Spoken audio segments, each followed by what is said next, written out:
Galeru Nagari project అది అంతే అటకెక్కింది కదా. 50% పనులు రాజశేఖర రెడ్డి గారే పూర్తి చేస్తే మిగతా 50% పనులు మేము అధికారం లేకొచ్చిన 6 నెలల్లో పూర్తి చేస్తామన్న వాళ్ళు 5 సంవత్సరాలు అవుతున్నా కూడా ఈ రోజు వరకు కూడా గాలేరు నగరి ప్రాజెక్టు పూర్తి కాలేదు, హంద్రీనివాగ్ ప్రాజెక్టు పూర్తి కాలేదు. అసలు రాజశేఖర రెడ్డి గారు చేసిన జలయజ్ఞంలో వచ్చిన ఆయకట్టే తప్ప 1 ఎకరానికి కూడా మీరు ఆయకట్టు పెంచగలిగారా అని జగనన్న గారిని సవాలు చేస్తున్నారు ఆంధ్ర రాష్ట్ర ప్రజలు. సమాధానం చెప్పండి. మరి మీరు రాజశేఖర రెడ్డి గారి వారసులు ఎలా అవుతారు?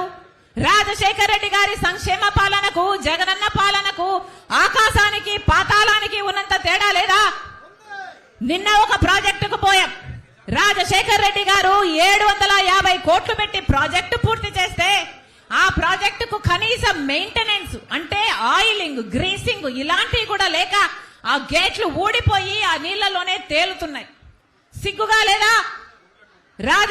గుండ్లకమ్మ ప్రాజెక్ట్ రాజశేఖర్ రెడ్డి గారు ప్రాజెక్టు పూర్తి చేస్తే మీకు కనీసం మెయింటెనెన్స్ చేయడం కూడా చేత కాలేదు అంటే మీరు రాజశేఖర్ రెడ్డి గారి సంక్షేమ పాలన అందిస్తున్నట్టా అని మీకు మీరే ప్రశ్నించుకోండి. రాజశేఖర్ రెడ్డి గారు మాట మీద నిలబడే నాయకుడు, ఏ మాట ఇచ్చినా మాట తప్పని నాయకుడు రాజశేఖర్ రెడ్డి గారు. మరి మీరు ఎన్ని మాటలు చెప్పారు? స్పెషల్ స్టేటస్ తీసుకొస్తాను అని చెప్పారు, ఆ మాట తుంగలో తొక్కారు. పూర్తి మద్యపాన నిషేధం అని చెప్పారు, పూర్తి మద్యపాన నిషేధం అని నేను మేనిఫెస్టోలో పెడుతున్నాను అని చెప్పారు. పూర్తి మద్యపాన నిషేధం చేయకపోతే నేను అసలు మీ ముందుకొచ్చి ఓట్లే అడగనన్నాడు జగనన్న గారు. మేనిఫెస్టో అంటే నాకు బైబిల్ లాంటిది, ఖురాన్ లాంటిది, భగవద్గీత లాంటిది అన్న జగనన్న గారు మరి ఇప్పుడు పూర్తి మద్యపాన నిషేధం ఎందుకు చేయలేదు అని ఆంధ్ర రాష్ట్ర ప్రజలకు సమాధానం చెప్పాలి. మాట తప్పని మడమ తిప్పని నాయకుడు రాజశేఖర రెడ్డి గారు అయితే మీరు ఇచ్చిన మాట ప్రతి మాట తప్పారు కదా జగనన్న గారు. మరి ఆంధ్ర రాష్ట్ర ప్రజలకు ఏం అని అడుగుతున్నాం. ఇక్కడే ఉంది మన్నవరంలో రాజశేఖర రెడ్డి గారు ముఖ్యమంత్రిగా ఉన్నప్పుడు 6,000 కోట్ల రూపాయలు పెట్టి BHEL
బీజేపీ పార్టీకి వేసినట్టే, జనసేనకు వేసిన ప్రతి ఓటు బీజేపీ పార్టీకే వేసినట్టే.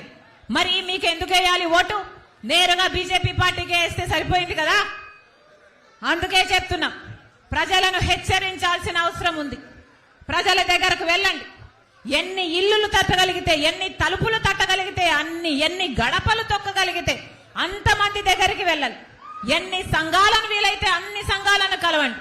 రానున్న 70-80 రోజుల్లో ఎంతమందిని ఇన్ఫ్లుయెన్స్ చేయగలిగితే అంతమందిని ఇన్ఫ్లుయెన్స్ చేసే ఇన్ఫ్లుయెన్సర్లుగా ఒక్కొక్కరు కాంగ్రెస్ పార్టీ నాయకులు కార్యకర్తలు తయారు కావాలి. ఒక్కొక్కరు ఒక్కొక్క సైనికుడిగా కాదు, ఒక్కొక్కరు ఒక్కొక్క సైన్యములా మారాల్సిన అవసరం ఉంది. కష్టపడదాం. ఈ 90 రోజులు 80 రోజులు కష్టపడదాం, పార్టీ కోసం పని చేద్దాం. పొద్దున లేస్తే ఒక లిస్టు తయారు చేసుకోండి. ఈ రోజు నేను ఎవరి దగ్గరికి వెళ్ళాలి, ఎన్ని ఇల్లులు వెళ్ళాలి, ఎన్ని సంఘాల దగ్గరికి వెళ్ళాలి, ఎంత మందితో మాట్లాడగలం, ఒక లిస్టు తయారు చేసుకోండి. ఆ లిస్టు ప్రకారము ప్రతి రోజు మీరు చేయాల్సిన కార్యక్రమము మన భవిష్యత్తు ఎలా మారాలి, మన భవిత ఎలా బాగుపడుతుంది, మళ్ళీ ఈ పార్టీలకు అధికారం ఇస్తే మళ్ళీ బీజేపీకే బానిసలవుతారు అని చెప్పండి. రాజశేఖర్ రెడ్డి గారు బీజేపీకి వ్యతిరేకి అని చెప్పండి. ఎందుకంటే అది మతతత్వ పార్టీ కాబట్టి, ఎందుకంటే మతం పేరుతో చిచ్చు పెట్టే పార్టీ కాబట్టి. ఇవన్నీ విషయాలను ప్రజల దగ్గరకు తీసుకువెళ్లాల్సిన బాధ్యత నా పైన మీ పైన ఉంది. ప్రతి కార్యకర్త ఒక సైన్యంలా మారాలి అని కాంగ్రెస్ పార్టీ ప్రతి కార్యకర్తకు ప్రతి నాయకునికి శిరస్సు వంచి చేతులు జోడించి మనస్ఫూర్తిగా ప్రార్థించుకుంటున్నాం. మీ అందరూ పని చేస్తే మళ్ళీ కాంగ్రెస్ పార్టీ అధికారంలోకి వస్తుంది.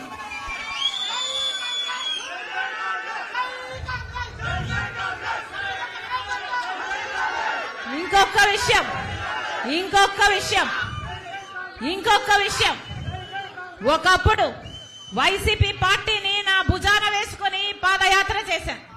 వైసీపీ పార్టీని నా పాదయాత్రతో నా ఇంటిని నా బిడ్డల్ని పక్కన పెట్టి 3200 కిలోమీటర్లు పాదయాత్ర చేసి ఆ పార్టీని నిలబెట్టాను.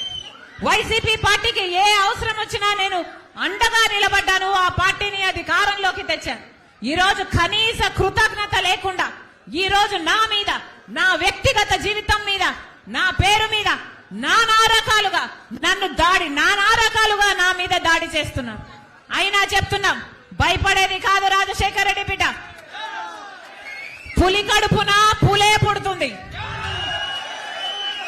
నా ఒంట్లో ప్రవహిస్తున్నది రాజశేఖర్ రెడ్డి రక్తం. వైఎస్ షర్మిలా రెడ్డి ఇక్కడ. నా గుండెలో నిజాయితీ ఉంది.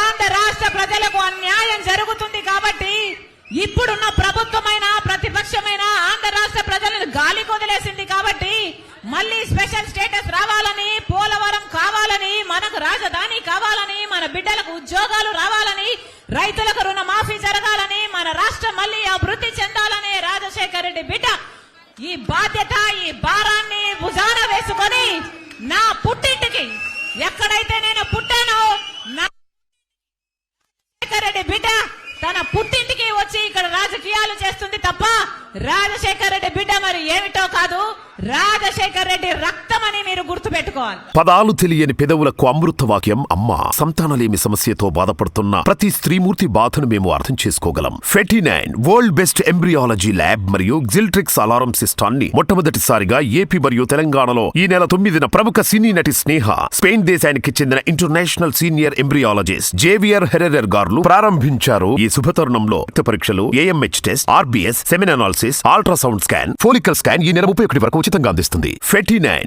49 అంటే సంతానం, 49 అంటే సంతోషం.